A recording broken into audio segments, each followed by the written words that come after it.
Au menu du 21e siècle, en Inde, les tigres sauvages sont menacés d'extinction. Si de mon vivant les tigres disparaissent, je ne sais pas si je le supporterai. Quand les animaux courent dans la forêt, c'est le moment de démarrer le moteur pour les suivre. La quête d'un homme pour sauver le tigre indien, une photo à la fois. Au Maroc, les femmes gagnent leur indépendance. Tout commence avec des moutons. Nous avons acheté 54 moutons et chaque femme en a pris 2. Rompre avec la tradition.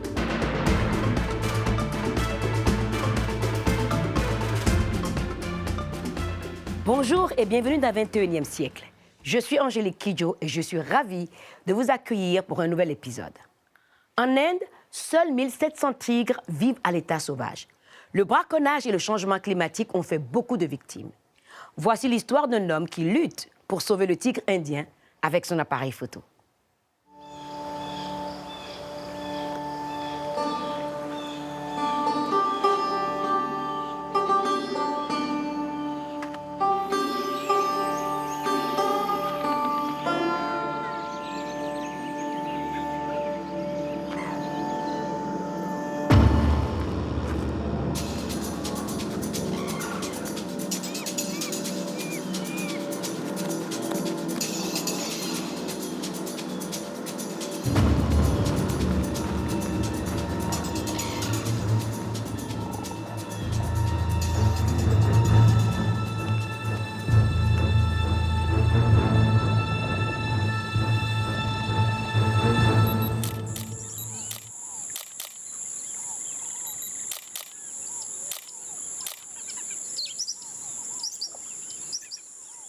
Je m'appelle John Isaac et je suis photographe.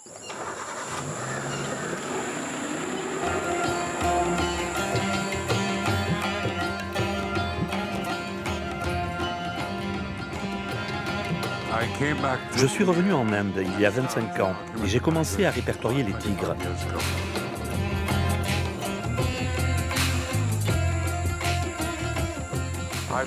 C'était comme une obligation.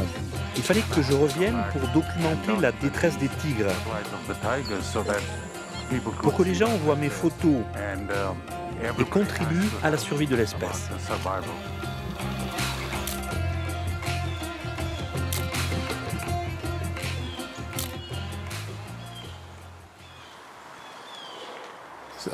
Je me souviens du premier que j'ai vu.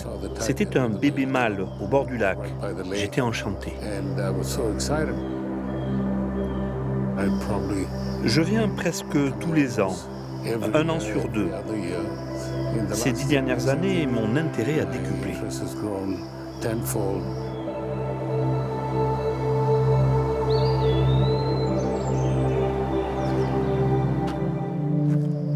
La femelle dominante ici s'appelle Krishna et elle règne sur la zone autour du lac. Krishna a 3 petits, dont 2 femelles. Et maintenant qu'elles ont 2 ans, les conflits vont commencer. Et l'une d'elles devra partir, voire les 2, car chaque femelle, y compris Krishna, a besoin de 9 km². Elles ne laisseront pas une autre femelle s'installer dans la même zone. C'est ce qui est arrivé à la grand-mère de ces 3 petits. Mashali, la plus âgée, et sa fille l'ont littéralement expulsée de ce territoire. Et maintenant, ça va recommencer. C'est comme ça que fonctionne leur société.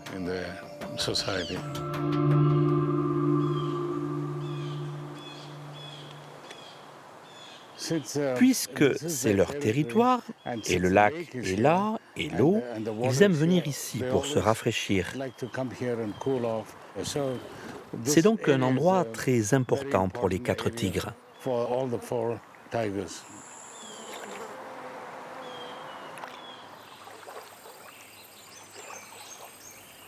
Cette zone, le fort, c'était le terrain de chasse des Maharajas. C'est là qu'ils venaient chasser. Quand on voit une photo d'un tigre avec un fort en arrière-plan, on sait tout de suite que c'est Ranthambore. Il y a 2 collines ici. L'une est appelée Ran et l'autre Tam. Et ça donne Ranthambore, qui signifie champ de bataille. C'est aussi là que les tigres se battent pour leur position. Surtout les femelles qui veulent contrôler leur territoire. Elles se battent, donc Ranthambore est un champ de bataille très symbolique.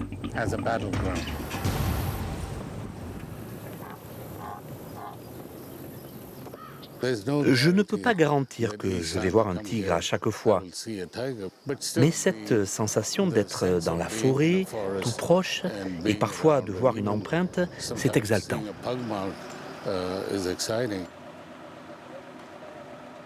Cette marque, c'est l'empreinte de pas d'un tigre. Et beaucoup de naturalistes peuvent le regarder et vous dire quand le tigre est passé.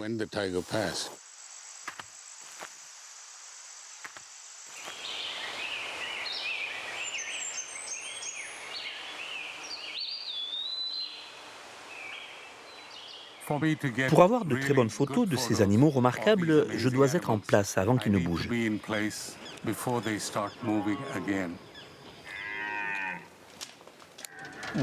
Quand les animaux courent dans la forêt, c'est le moment de démarrer le moteur pour les suivre.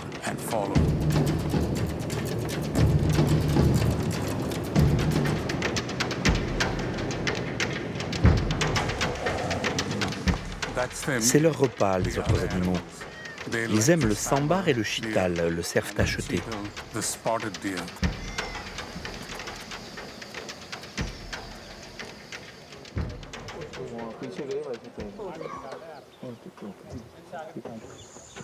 En fait, depuis ce matin, je n'ai vu aucun tigre. Je crois qu'hier, ils ont tué un sambar qui était assez gros et ça devrait leur permettre de survivre 4 jours avant de chercher autre chose.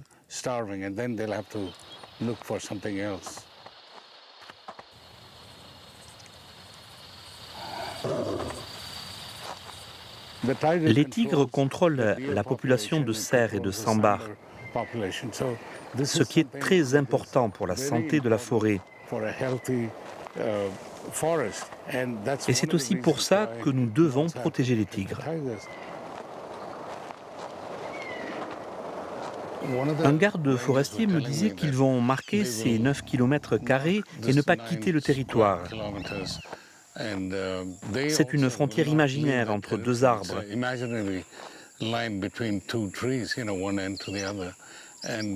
Et ils n'en sortent pas, ils restent sur le territoire.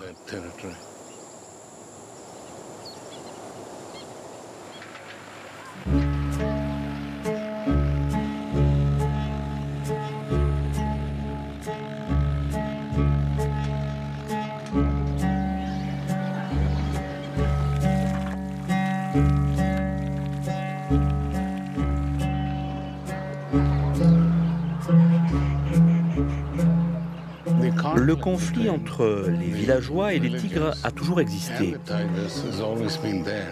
Et le gouvernement essaie de les dédommager quand un tigre tue une chèvre ou une vache, il donne une compensation. Et ce conflit existe parce que les tigres trouvent qu'ils n'ont pas assez d'espace. Je m'appelle Y.K. Saou. Je suis directeur de la réserve de tigres de Ranthambore. Dès que vous sortez de la forêt, il y a une forte densité de population humaine. Donc il y a beaucoup de conflits entre les animaux sauvages et les gens. Le conflit le plus fréquent, c'est sur les dommages aux cultures. Les villageois sont très en colère avec les animaux sauvages à cause de cela. Avant, il y avait des couloirs, des corridors, mais tout est occupé par les humains.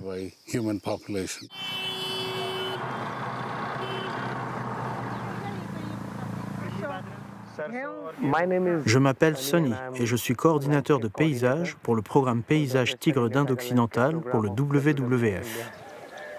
Ces villages sont en périphérie du parc national Ranthambore et le terrain qui relie le parc à la réserve naturelle Keoladeo est un couloir clé.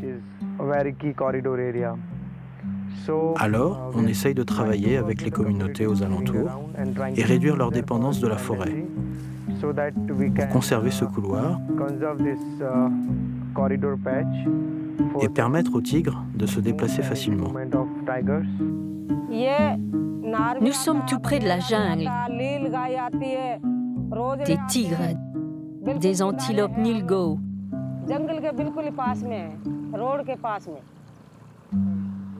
Parfois des sangliers et beaucoup d'autres animaux nous dérangent. Que faire? Nous avons besoin de fermes.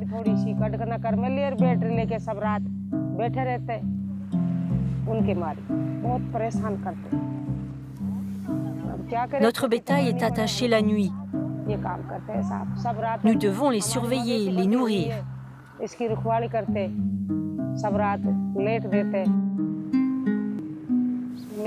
Je m'appelle Jamna Devi.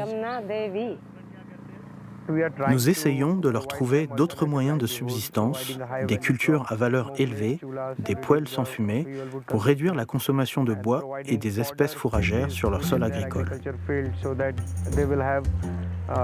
Pour qu'ils utilisent leurs propres ressources au lieu d'aller dans la forêt. L'année dernière, on a cultivé des oignons. Et cette année, encore plus. Avant, on coupait les branches des arbres. On les séchait et on les brûlait.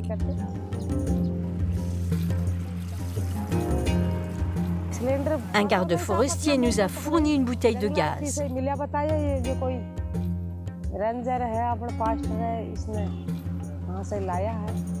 La recharge nous coûte $10-12 par mois. Plus personne ne va dans la jungle trouver du bois.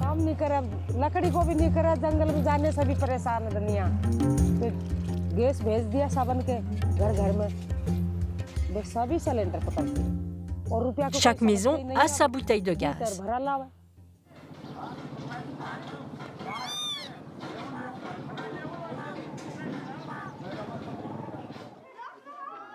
Les gens ne se rendent pas compte des revenus générés par les tigres pour les populations pauvres ici. Regardez le tourisme à Ranthambore. Ça contribue à l'économie locale et c'est aussi pour ça que nous devons protéger les tigres.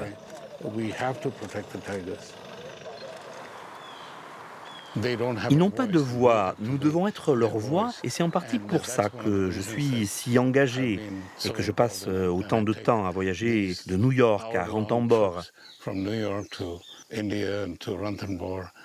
pour voir les tigres et prendre des photos pour les archives.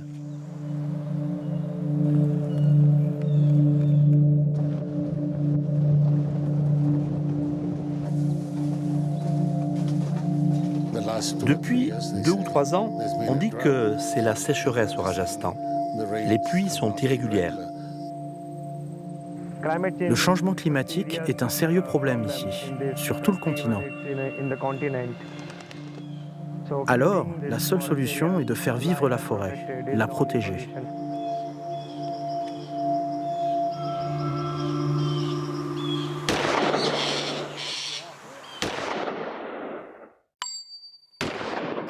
Et il y a les braconniers. Un agriculteur tuera un tigre pour moins de $20. Le temps de le tuer et de l'amener au Tibet, puis en Chine, il en vaut un demi-million. Le braconnage est régi par la demande. Sans demande, il n'y a pas de braconnage. Actuellement, la demande est faible, alors il n'y a pas de braconnage.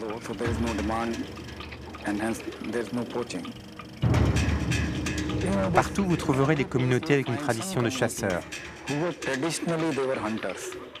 On garde un œil sur eux. Je m'appelle Yuvraj et je fais partie de la communauté Modia. Avant, on braconnait dans le village. Nous n'avons pas de terre ou de propriété. Nos ancêtres braconnaient, tuaient les animaux et les mangeaient. On tuait les animaux pour les manger. Mon père m'avait donné un fusil.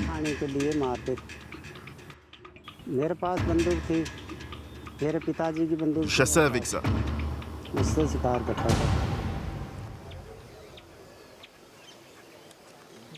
Depuis que je travaille pour le service forestier et que je peux subvenir aux besoins de mes enfants, j'ai arrêté de le faire.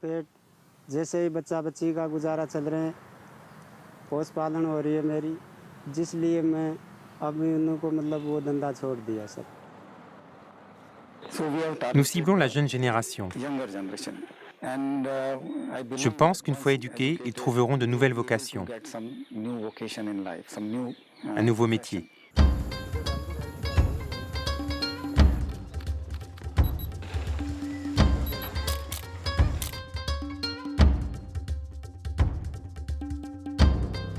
Ah, c'était super, c'était fantastique aujourd'hui. Surtout avec ce qu'on a manqué hier.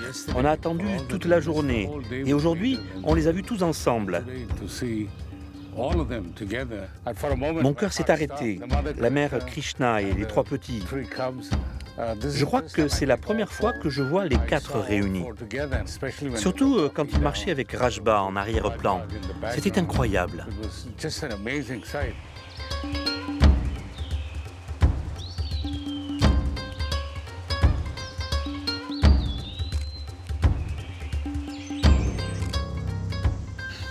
À chaque fois que j'entends ça, l'augmentation de la population, je me sens si bien et certaines choses fonctionnent.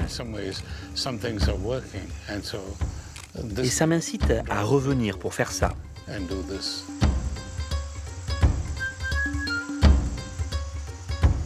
Avant, l'estimation de la population était basée sur des preuves indirectes, comme les empreintes. Maintenant, on a commencé à déployer des pièges photographiques. Avec la révolution numérique et les technologies de l'information, nous essayons d'innover. Quand quelqu'un va sur le terrain tous les matins, il utilise le GPS et clique sur l'écran à chaque fois qu'il voit quelque chose pour enregistrer les données. Et avec le réseau, les données sont chargées et envoyées à la salle de contrôle centrale.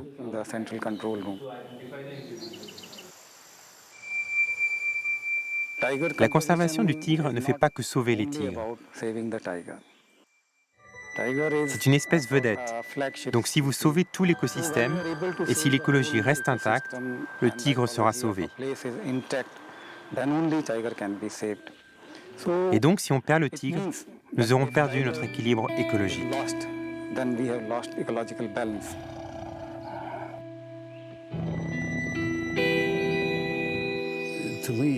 Même ma propre existence en sera affectée. Si de mon vivant les tigres disparaissent, je ne sais pas si je le supporterai.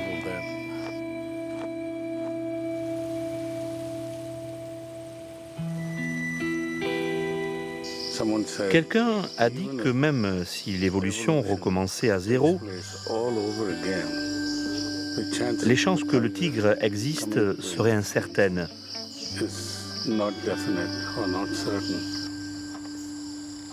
Donc, il faut se dire que quand on perd une espèce, c'est pour toujours.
ces zones reculées de l'Atlas au Maroc, des femmes s'affranchissent de leur rôle traditionnel et grâce à l'aide de leurs moutons, elles forgent leur propre avenir.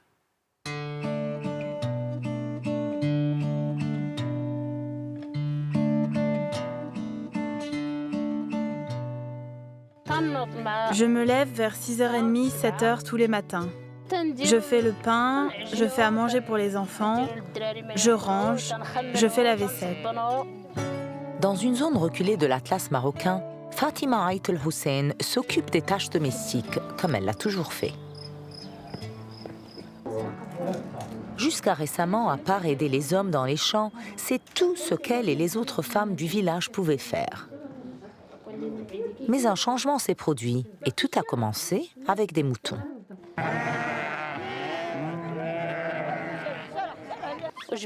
Nous avons acheté 54 moutons et chaque femme en a pris 2. L'élevage des moutons, tout comme les autres activités génératrices de revenus, revient traditionnellement aux hommes. Mais grâce à un système de microfinancement établi par le gouvernement marocain et le Fonds des Nations Unies pour le développement agricole, FIDA, les femmes ont pu emprunter de l'argent pour acheter leur propre bétail et générer leurs propres revenus.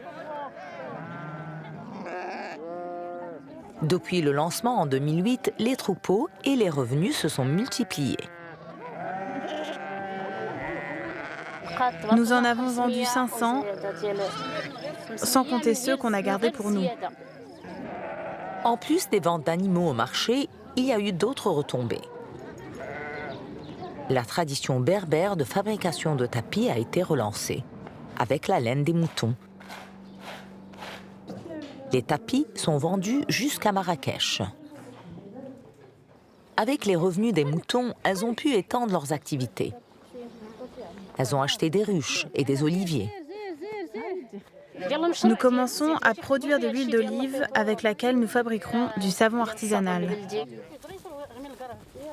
Une autre des 26 membres de la coopérative, Najia Al-Kharouati, qui a une formation d'apicultrice, dit que la clé de leur succès, c'est la collaboration.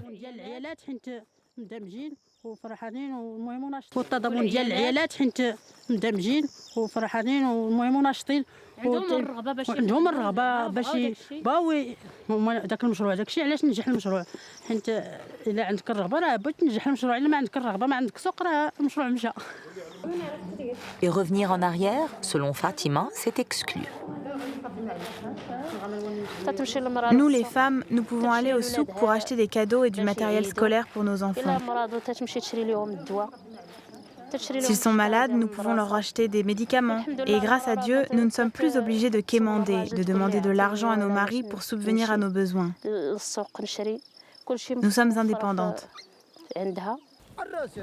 Toutes ces activités ont permis une augmentation de 60% des revenus des ménages, ce qui ne passe pas inaperçu chez les maris.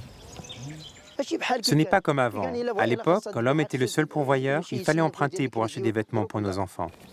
Le mari de Fatima, Hussein Ait Mansour, dit qu'il n'est pas le seul à trouver cet arrangement bien mieux que les rôles traditionnels. Tout le monde profite des revenus de la coopérative. Elles ont leurs moutons et peuvent s'acheter ce qu'elles veulent. Elles ne sont plus dans le besoin.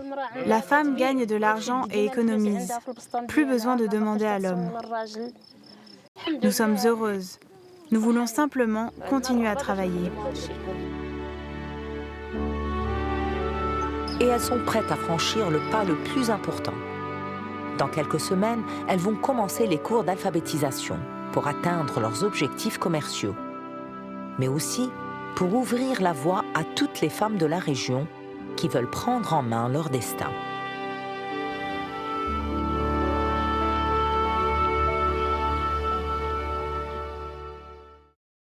C'est tout pour cette édition de 21e siècle. Partagez les histoires du monde. C'est sur TV5 Monde. Je suis Angélique Kidjo et j'aurai le plaisir de vous retrouver pour notre prochain épisode. Au revoir.